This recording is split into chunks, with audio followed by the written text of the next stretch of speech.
My dad used to say I was book smart, but not business smart. Which is a funny way of telling people. My son gets A's, but I still wouldn't trust him with a staple gun. In our house, business was king. Specifically, his business.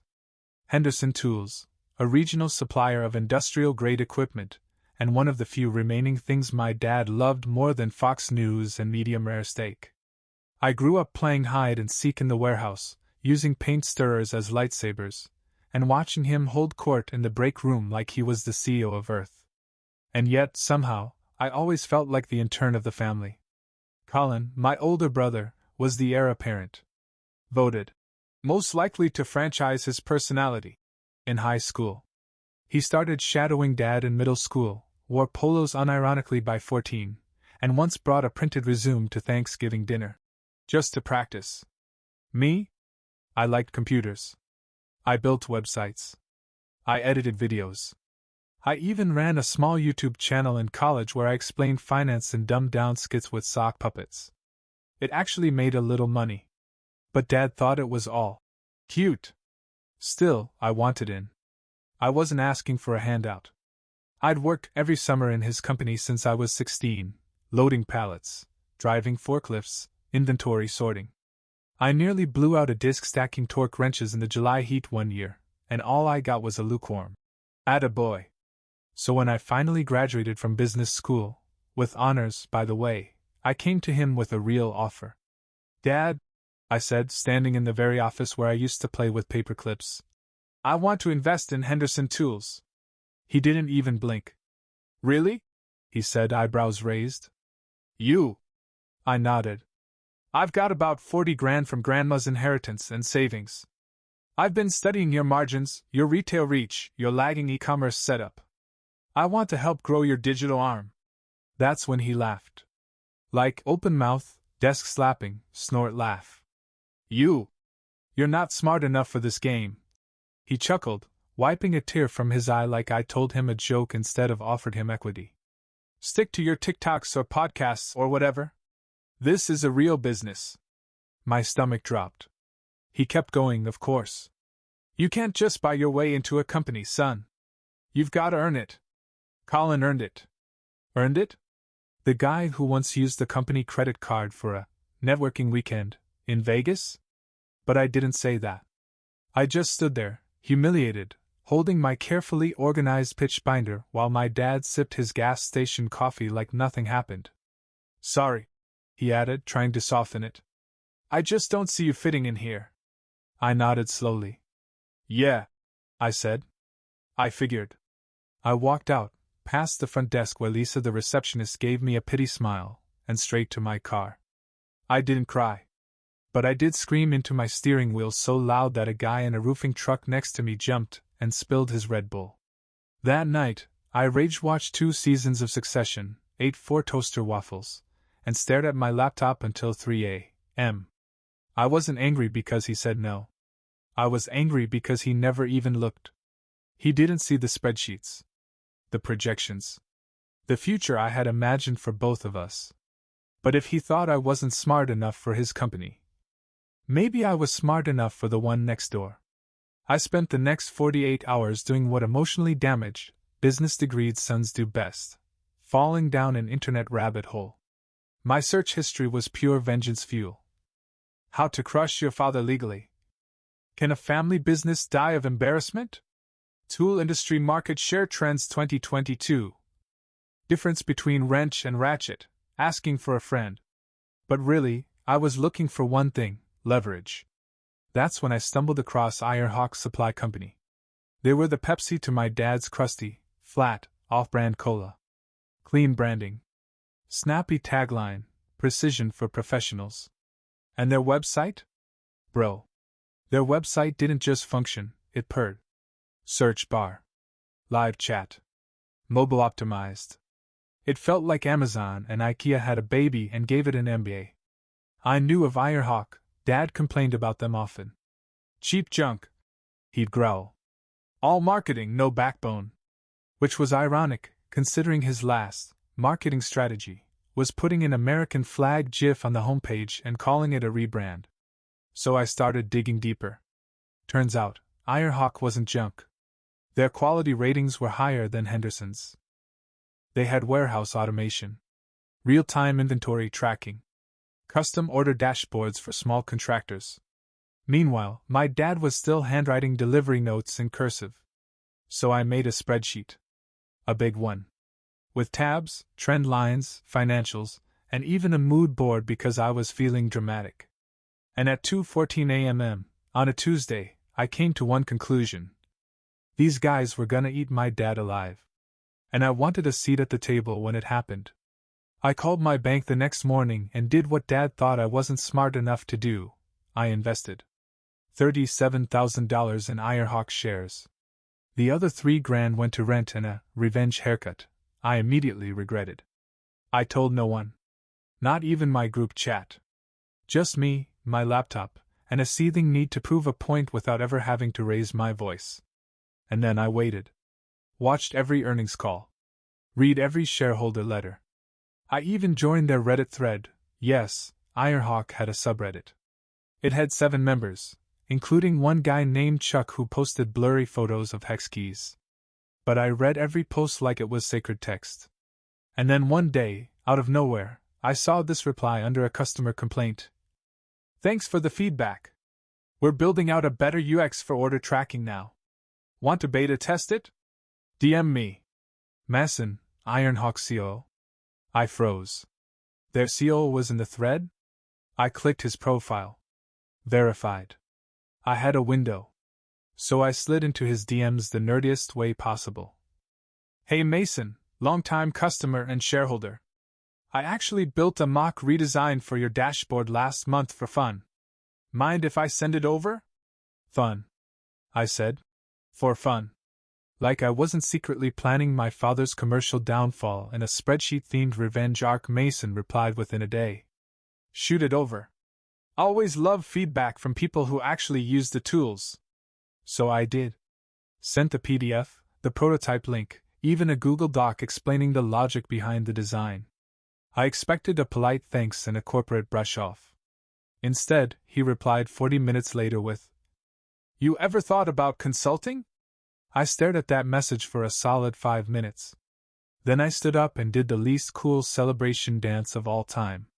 Picture a raccoon discovering electricity. After I calmed down and changed shirts, nerves sweat, it's a thing, I replied with the chillest lie I could manage. Yeah, definitely open to helping out on a project. Meanwhile, I was Googling, what do consultants actually do? And texting my old marketing professor, asking if I could still use her as a reference even though I once compared quarterly forecasting to horoscopes in her class. That was the moment I knew I was officially playing the game. Not as my dad's son. Not as the kid with sock puppets explaining finance. But as a guy with actual value. And that feeling? Was better than 100 father-son fishing trips that never happened. Mason set up a video call. I wore my cleanest button-up, fixed my lighting, and angled the camera just right so you couldn't see the unfolded laundry behind me. I was ready, or so I thought. Hey man, Mason said, waving as his camera came on. Appreciate you hopping on. Loved that mock-up you sent. You're not a UX guy by trade, are you? I laughed nervously. Nope. Business grad. Just mildly obsessed with optimization. He grinned. That's the best kind of obsessed. We talked for 45 minutes. It was supposed to be 20. He asked what I'd do differently with their onboarding process. I had ideas. Real ones. Stuff I'd seen fail firsthand at Henderson. I even tossed in a jab. My last job thought streamlining meant printing fewer flyers. Mason laughed so hard he choked on his protein bar. You've clearly been around outdated systems, he said. Listen, we're launching a pilot initiative with independent contractors in mid-sized markets. I could use a pair of fresh eyes. Part-time, project-based, totally flexible. Interested? Was I interested? My soul left my body and did 3 cartwheels across the apartment. But I nodded calmly, like a normal human. Absolutely. And that's how I became a contract consultant for Irehawk. No titles. No corporate emails.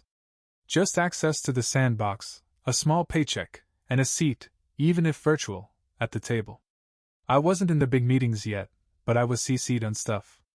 People asked for my input. They used my feedback. Meanwhile, at Henderson Tools, Colin posted a photo of him holding a novelty-sized check on LinkedIn. Grateful to win our Regional Hardware Distributor Award. Dad and I are just getting started. The check was for $500. The caption was longer than the earnings report. I didn't comment. But I might have snorted laughed into my cereal. Back at Ironhawk, things were moving fast. I helped rework their customer FAQ page, removed 3 outdated tabs, rewrote some support scripts, and suggested adding short explainer videos. Mason loved it. Then he forwarded me a Slack invite.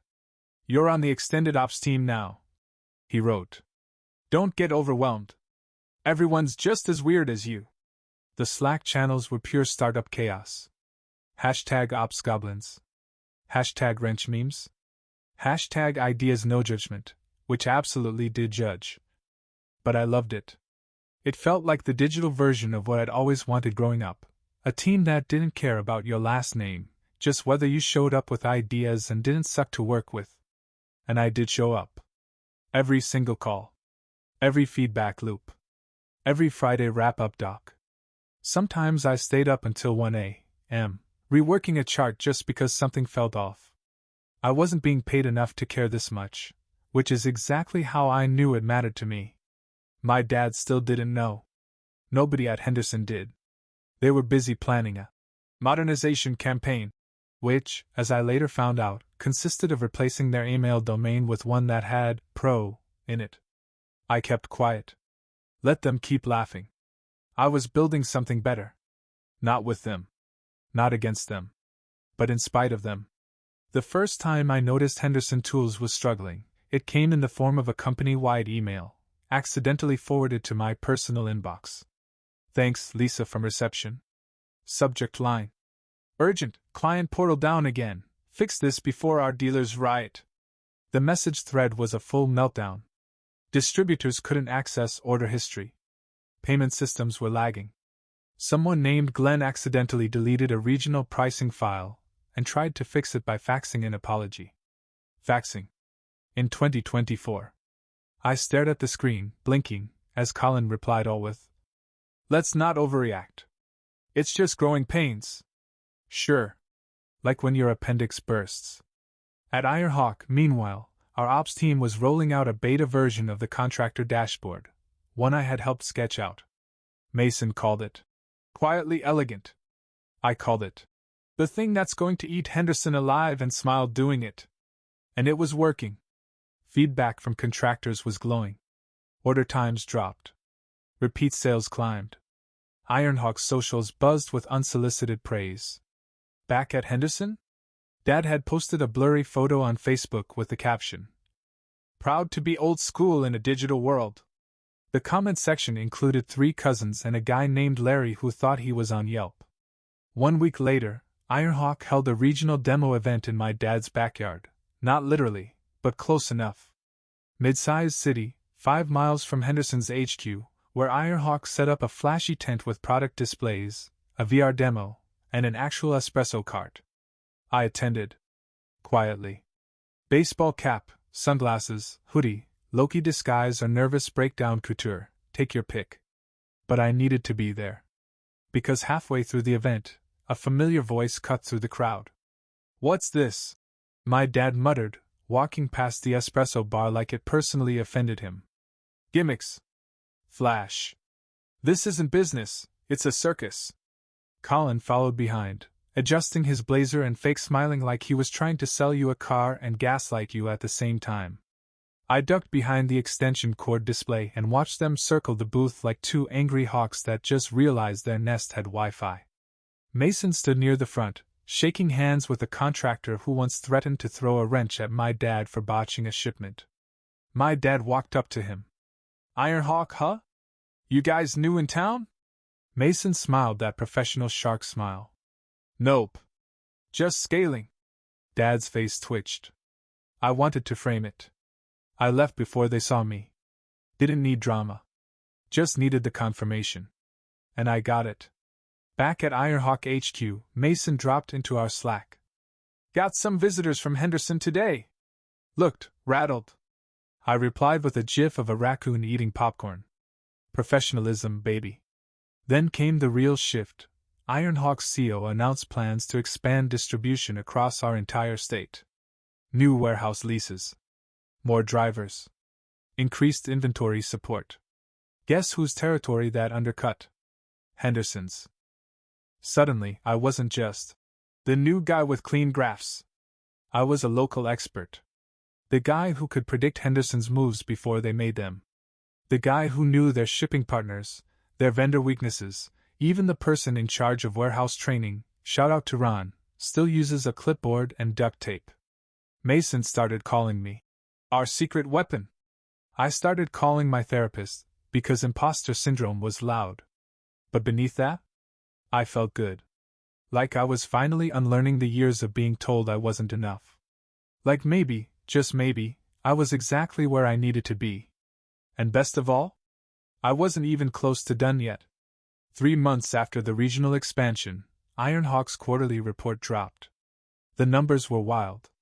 Contractor accounts up 28%. Inventory turnover accelerated. And most importantly, market share in our metro area had grown by 11%, which, in tool speak, is basically an earthquake. I was in the Slack channel when Mason posted the chart. Great work, team. This one's for the spreadsheet kid who said we could shave 3-4 seconds off the cart checkout. You were right. I stared at the screen, grinning like an idiot. My dad still didn't know that I was part of the team eating his lunch. That I was in the meetings he should have held. That I was the one helping his rival leapfrog over his legacy with nothing but dashboards, data, and way better fonts. But cracks were showing. A Henderson Tools distributor called me, not as a family member, but as a former colleague. I hadn't spoken to Tim in over a year. Hey, he said. Your dad's company okay? I blinked. Define okay. Had a few of our guys jump ship. Said their accounts were getting better terms through Ironhawk. Oh? I said, trying to sound surprised while holding back a victory dance. Hadn't heard. Just weird, Tim muttered. Your dad always seemed untouchable. Yeah. Until now. I should have felt guilty. But I didn't. I'd offered to be on that team. I begged for a seat. He told me I wasn't smart enough to even try. This wasn't sabotage. This was return on investment. Still, I kept my distance. Until Colin showed up in my DMs. No. Hey, bro. No. How've you been? Just. Do you know anyone at Ironhawk? I stared at the message for 5 full minutes, like it might rewrite itself if I blinked hard enough. I replied with a single word. Why? He took his time responding. We're hearing they poached one of our reps. I want to get ahead of this. Maybe schedule a lunch or something. Extend an olive branch. Olive branch? He made it sound like Ironhawk had just accidentally outpaced them, not systematically devoured their market with precision and decent customer service. But the kicker? He added. Dad says they're not serious players. Just tech bros with a wrench fetish. That's when I laughed. Full out loud, head tilted back laugh. If only he knew. If only Dad knew. That one of those tech bros was his own son, quietly sitting in strategy calls, helping design the rollout that undercut his entire regional base. The same kid he once told, "You're not smart enough." I didn't respond to Colin's message. I didn't have to. Because a week later, I got an email from Ironhawk's CEO. Subject: Board expansion proposal. Interested? I clicked. Read the first paragraph. Then reread it. Ironhawk's leadership team was expanding their advisory board to include emerging voices from internal operations and consulting. It was mostly ceremonial, quarterly meetings, votes, high-level brainstorming. But still, it came with a badge, an email address, and a seat. I stared at that invitation like it was a map to the version of myself I was never supposed to be allowed to find. The next day, I walked past Henderson Tools' warehouse, just for nostalgia. Same sagging fence. Same rusty forklift. Same pride-heavy silence. Then I pulled out my phone and clicked accept. Ironhawk didn't throw big announcements. No PR circus. No streamers. Just a quiet LinkedIn post with new board member headshots and a caption that read, "Welcoming fresh perspectives to our advisory team. Innovation starts with listening." My face was fourth on the carousel. Clean button down. Subtle smile. No suit jacket. I wanted the look to say, "I'm chill, but I can kill your business with a slide deck." Within 30 minutes, the group text lit up. "Jenna. Wait. Is that you on Ironhawk's page? My cousin Ethan. Bro. Your dad is gonna combust." "Lisa from Henderson Reception. You are officially my favorite Carter. Don't tell HR I said that." And then, the call came. Not from Colin. From my dad. I stared at the screen. The name flashing like a ghost I hadn't summoned. I answered, voice steady. "Hey." Silence for a beat. Then, "So it is true. Nice to hear from you too, Dad. You've been working with Ironhawk? For almost 2 years, yeah? You joined their board? Last week." His breathing sharpened. "So this whole time, while we were losing accounts, while Colin was, while you told me I wasn't smart enough?" I offered. More silence. Then clipped, "You've been planning this?" "No," I said. "I was just building something. You happened to be in the way." He exhaled like I'd punched him. "I'm still your father," he said. "I raised you better than this." I let out a humorless laugh. "You raised me to stay in the warehouse and be grateful for minimum wage. You raised Colin to lead. You raised me to fetch coffee. I gave you structure." He barked. "I gave you a work ethic." "No," I said. "You gave me limitations. You gave me walls." He went quiet. And I could hear it. Not anger. Not bluster. Just the faint sound of his world cracking.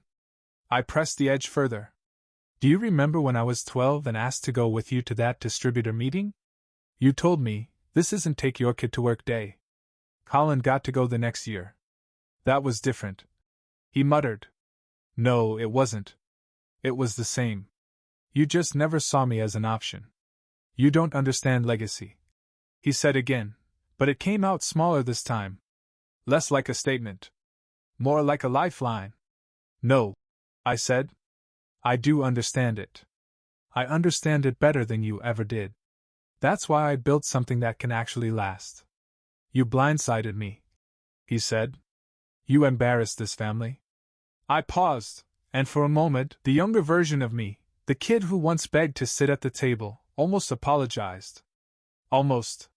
But instead I just said, "I didn't embarrass the family. I just stopped pretending I wasn't part of it." He hung up. No threat. No apology. Just a dead line and decades of unspoken resentment buzzing between us like static. I sat in that silence for a long time. Not triumphant. Not smug. Just hollow. Because here's the truth, I didn't want to destroy my dad's business. I wanted him to see me. And the most tragic part? He still didn't. The downfall didn't come with a bang. It came with a Yelp review. One of Henderson Tools' longtime commercial clients, a big contractor named Vernon who once swore by my dad's wrenches like they were gospel, posted a scathing, 2-paragraph takedown. Used Henderson for 18 years. Last 3 orders were wrong or late. No one picks up the damn phone. Switched to Ironhawk, smoothest onboarding of my life. They even had a dashboard. A dashboard. Henderson still faxes stuff. It got 143 likes. And a comment from Ironhawk's support team. "Welcome aboard, Vernon. We got you." That was the crack. Then came the landslide. Ironhawk's contractor numbers surged. I watched the graphs jump in real time like popcorn in a microwave. Back orders? Down. Customer satisfaction? Up 21%. Even our shipping partner messaged us to say, "Hey, did you guys go viral or something?" At first, I felt pure adrenaline. Like watching the kid who got picked last for dodgeball grow up and own the league. Then came the notification I didn't expect. Henderson Tools to close regional distribution center, sources say. Colin posted a carefully worded update on LinkedIn later that day. Something about realigning legacy operations and transitioning toward leaner territory management. Translation? They were bleeding. I checked the Henderson website out of curiosity. Gone. Just a 404-page and a sad little gif of a spinning hammer. That night, the Ironhawk team dropped memes in Slack like confetti. Someone posted a photo of the Henderson logo in a graveyard with R.I.P. Legacy Supply scrawled under it. Mason didn't stop it. He reacted with a flame emoji. But me? I said nothing. I just sat with it.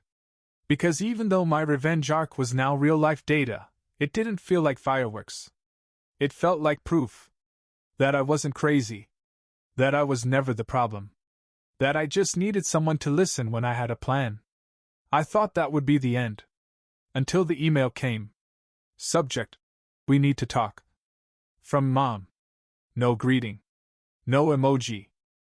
Just a time, date, and location, a coffee shop near the house I grew up in, the same one where Dad told me I wasn't built for business, but let Colin shadow his sales meetings like he was training a successor to the throne.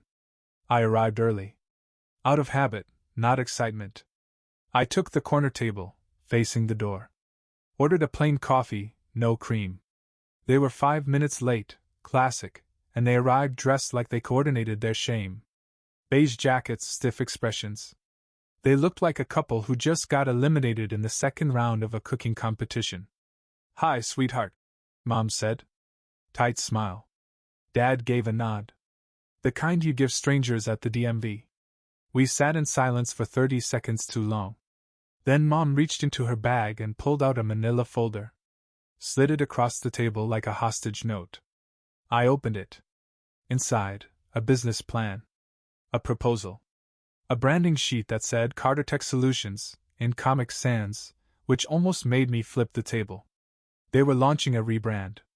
Not of Henderson Tools, that ship was underwater. This was a new era. A desperate pivot into digital tool logistics. They wanted to save face. And they wanted me to help them do it. "I assume this is a joke," I said. "We're serious," Dad said, folding his arms. "You've proven yourself. This is a real opportunity." "You mean now I've proven myself?" I said. "Now that you need me." Mom cleared her throat. "We know we misjudged you. You ignored me," I corrected. "You told me to stay in my lane. You told me I wasn't ready. That was years ago. It was too. I remember the shirt I was wearing." Silence. Dad stared at the table. "You embarrassed this family." There it was. The confession wrapped in blame. I leaned back in my chair. "No, Dad. I made you look in a mirror. You just didn't like the reflection." His lips pressed into a line so tight it could have sliced steel. "We're giving you a chance to be part of something meaningful," Mom said softly. "I already am," I replied. "And it didn't require approval, or permission, or your last name written in gold." I stood up. Left the folder on the table. They didn't follow. Didn't call out. Just sat there, two people in matching regret, surrounded by strangers sipping oat milk lattes. I walked out of that cafe without looking back. Because some legacies aren't inherited. They're built. I stared at the proposal on the table. Every line read like desperation in disguise. They wanted to launch a new era. Pivot to digital. Use my name, my credibility, the same one they never thought I could build, to dig them out of the hole they sank into by ignoring everything I tried to give them in the first place. "So let me get this straight," I said, flipping a page. "You want to put me on a new venture. Funded by what? Your pride?" Dad's jaw twitched. "Mom tried first. We were wrong. About a lot of things. You've clearly built something strong. Your reputation in the industry is. You didn't even invite me to the investor meetings for Henderson Tools," I interrupted. "Colin got to sit next to you while I loaded pallets." Dad finally spoke. "That was a different time." "No," I said. It was the same time. You just didn't think I mattered. He looked down, suddenly fascinated by the sugar packet on the table. We're trying to fix that now. You're not, I replied calmly. You're trying to survive. There's a difference. I stood up. The proposal stayed on the table. You told me I wasn't smart enough. And now you're asking me to be your exit strategy. We're asking for a chance to rebuild, my mom said softly. I paused. Then I said something I didn't even know I'd been holding. You don't rebuild with the person you ignored until he was useful. You rebuild with the people who showed up before there was something to gain. I walked away. Didn't yell. Didn't grandstand. Just left the folder sitting there, untouched, like the apology they never actually said. Back at home, I opened my laptop and joined Ironhawk's monthly strategy call. We were planning a nationwide contractor loyalty program. Mason cracked a joke about my revenge glow-up, and someone dropped a gif of me photoshopped onto Iron Man's suit. I smiled. Later that night, I sat on my balcony with a cheap beer and a view of the city skyline. The same city where my dad once told me I'd never make it without carrying his last name into every room like a shield. Turns out, I didn't need his name. I just needed to build something better. Not bigger. Not flashier. Just better. And I did. I was the smart one after all.